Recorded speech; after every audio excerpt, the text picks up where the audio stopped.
let me turn this light up because I want you all to see me, okay? There we go. Doing the first of many trips.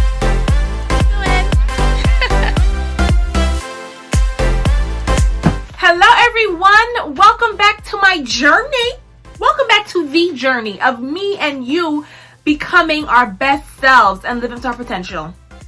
Welcome. So as you guys know, I am very open about the fact that I have facial hair, chin hair, whatever you want to call it. Okay, I have it. I talk about it. It's one of my biggest insecurities, but I still make an effort to be transparent, to be vulnerable, and to let y'all know that it's what I deal with, right? So I go through that. But I know that there aren't many females out there in the world who talk about it. I get that.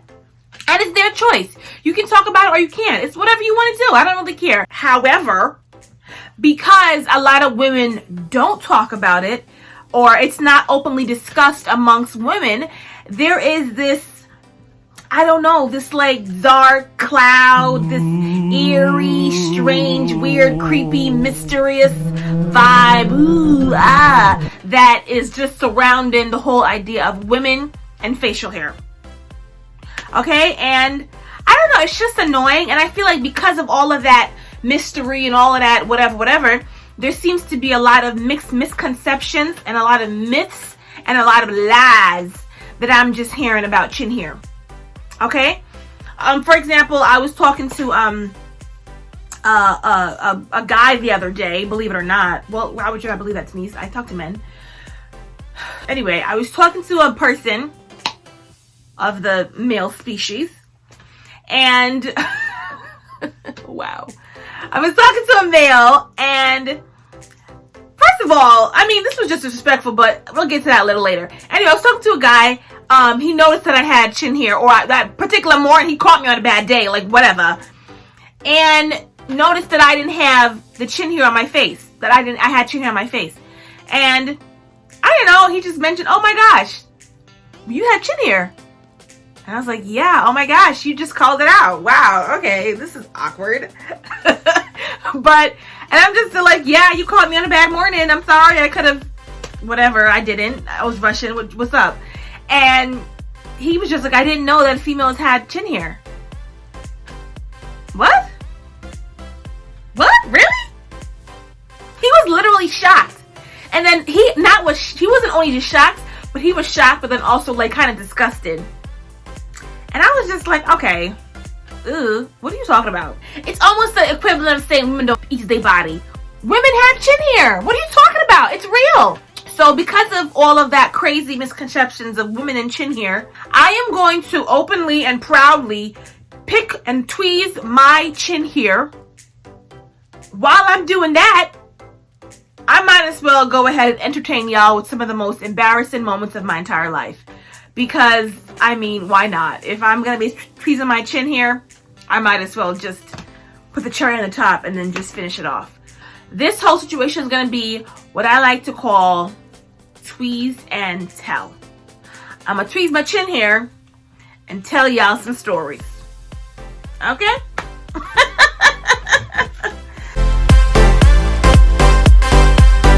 So I'm wearing makeup, and I'm going to just wipe that off and get right down to the nitty gritty. I don't think I have that much right now, because I did tweeze like a couple of days ago. So yeah, my chin hair goes fast. So it could be like 2 days later and they start to come back up again. Wow. So the story takes place, it was the year, I don't know what year it was. But it was when I was in college. When I graduated high school, I went to a community college. For those of you who live in New York, Nassau Community College, NCC. See, I went to NCC for quite a while, and I was a business major, so I was taking business classes. And while doing that, I met this guy who I'm just gonna call Henry. That's not his real name, but I don't want to have to, call nobody out and then they sue me 2 years later. I don't have time for that. So I'm gonna call him Henry. And it was a business law. I met him in a business law class, right? And, I guess, how the first day of school, you're like nervous. Oh my gosh, you don't want to talk to nobody. And then, of course, the teacher goes, icebreaker, find a partner. And you're just like, oh my gosh, why are you doing this? and you gotta find a partner. So he was sitting like 2 seats over. The person next to me was just like, bye, and made a partner with the person behind him. So I was just like, hey, you wanna? And he was like, sure. So he was I want to say Indian, but I'm not entirely sure. I think he was, I don't really know. I don't want to mess it up and say something else that's not really true, but I think he was Indian. And Henry was mad cool. Like, you know, I wasn't really into like friends like that in school, but he was like a really cool guy. I'm using my little handy tweezer, nothing special about this. It's really old, but you know, it works, so whatever. And I'm going in my little makeup, little blush pad. Anyway, so yeah, Henry was a really, really cool dude. And after that moment of us doing the whole icebreaker experiment, we ended up becoming study partners. You know, I got his number. We were just constantly texting about class. Oh, did you do your homework? You know, just helping to the pass and be accountability partners was really cool. And when you're in college, you need that, right? So we started to get together after class, studying and whatever. We used to go hard. We made flashcards. We made up our own little exam test for each other. We was like really good partners, whatever. And so one day, oh, by the way, a little context, I never had a car at the time. I was a commuter. I was taking the bus to school. He, however, drove. If you live in Long Island, you know that the bus does not run like how the buses run in Queens, like New York.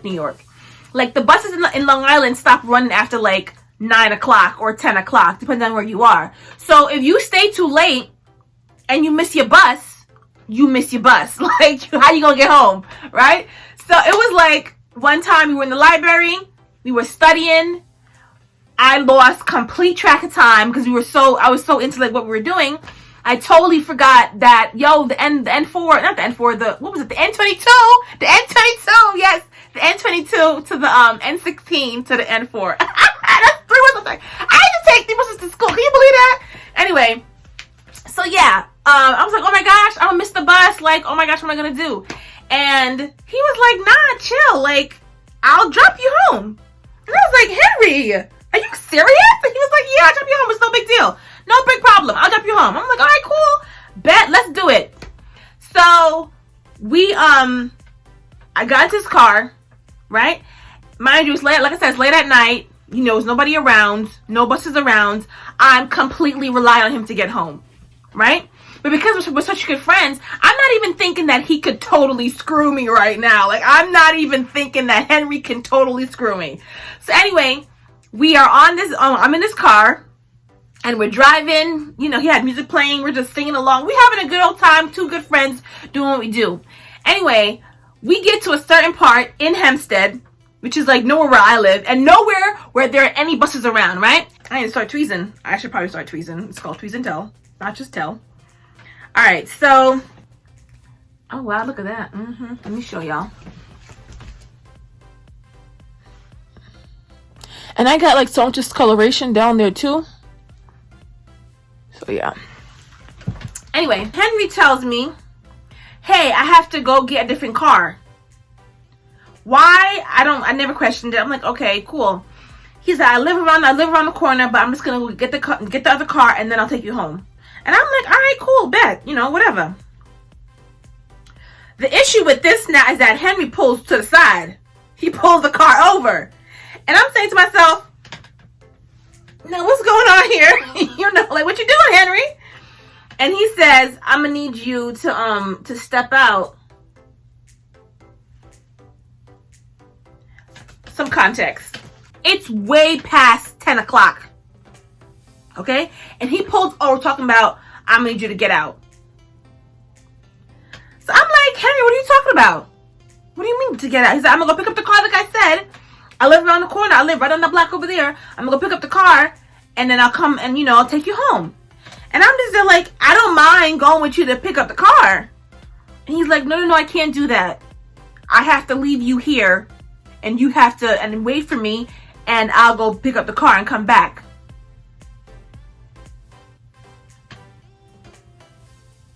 Henry, Henry, it's late. It's late. It's late. What do you mean? Oh my gosh. Henry continues to tell me that he has to leave me here and go pick up the car. And I was trying to tell him, or I was trying to ask him why I couldn't just come with him to pick up the car. I'm sure y'all can put your little 2 cents together and figure out yourselves. I don't know what it was, but I don't know. Like, I don't want to say it was the race. I'm a black woman, but I mean, what else reason could there really be? Like, we've been friends for a long time. It's like mid-semester. He doesn't have a girlfriend that I know about. He's not married. You know what I'm saying? And even if you were, you're helping somebody else. Like, what's the big deal? Anyway, he pulls over, and he basically is trying to tell me to come out the car. You know, I'm gonna go pick up the thing and let's go. And I'm like, I can't do that. Like, I can't do that. And I'm so shocked as to what's going on. I'm not even trying to figure out, like, is he really serious right now? Is he telling me to get out of the car? And when I tell you, Henry with his disgusting self got out of the car. First of all, he reached over me. That's number one. He reached over me and tried to open the door. This is when it got real. Like, he reached over me, tried to open the door, they push it open. I'm just like, no, what are you doing, Henry? Like, I'm not leaving. I'm not going anywhere. You need to take me home. And I don't know if Henry wasn't used to nobody like that, but Henry got so mad. Henry got out of the car. He walked around, and mind you, I'm still here holding on to the door. And I'm watching him like, is he serious? Is he literally serious? He walks around the car and tries to pull the door open. And I'm just like, oh my, and now me and Henry get into a full-blown fight over the stupid door. And I'm pulling to hold it closed, and he's pulling to open it. And I'm just like, this is crazy. And Henry's talking about, you missing in my car, like, stop. And I'm just like, oh my gosh, are you serious? Like, I'm laughing, I'm crying, I'm scared. I'm literally just like, this is not real. And then Henry opens the door because he finally won. I mean, I was too shocked to put any real energy in. He actually wins, and he pulls the car door open all the way. He's like, Denise, I'm going to come back for you. Just stand here and wait. Like a prostitute? Are you mad? Like, he wanted me to stand there and wait for him. I'm just like, Henry, I can't do... Like, it's late outside. We're in Hempstead. Hempstead is not... No, there are parts of Hempstead that is safe and, you know, is a good neighborhood, but you happen to not pull over into the safe part of Hempstead. I'm out here in the most dangerous part of Hempstead, and you try to tell me you want me to stand outside on the street corner and wait for you to come back? And when I tell you, he didn't put his hands on me, but he was, like, gently urging me out of the car. I'm not even tweezing. Like, I'm not even tweezing. I'm getting so mad all over again. Anyway.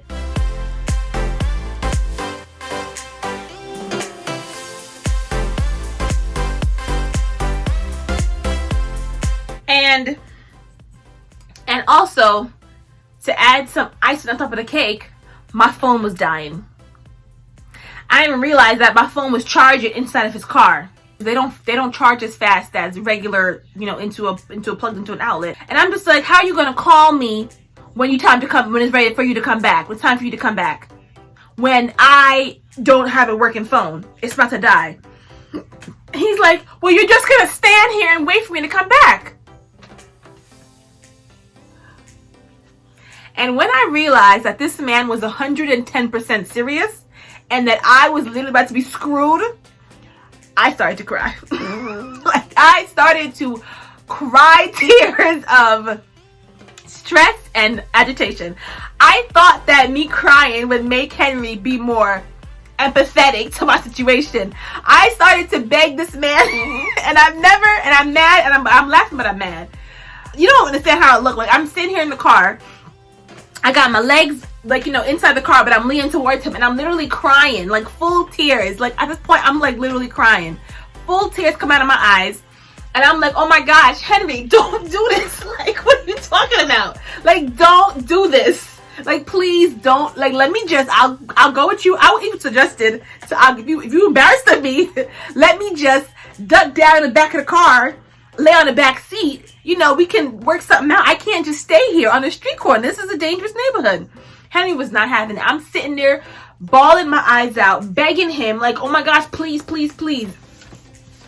Henry did not care.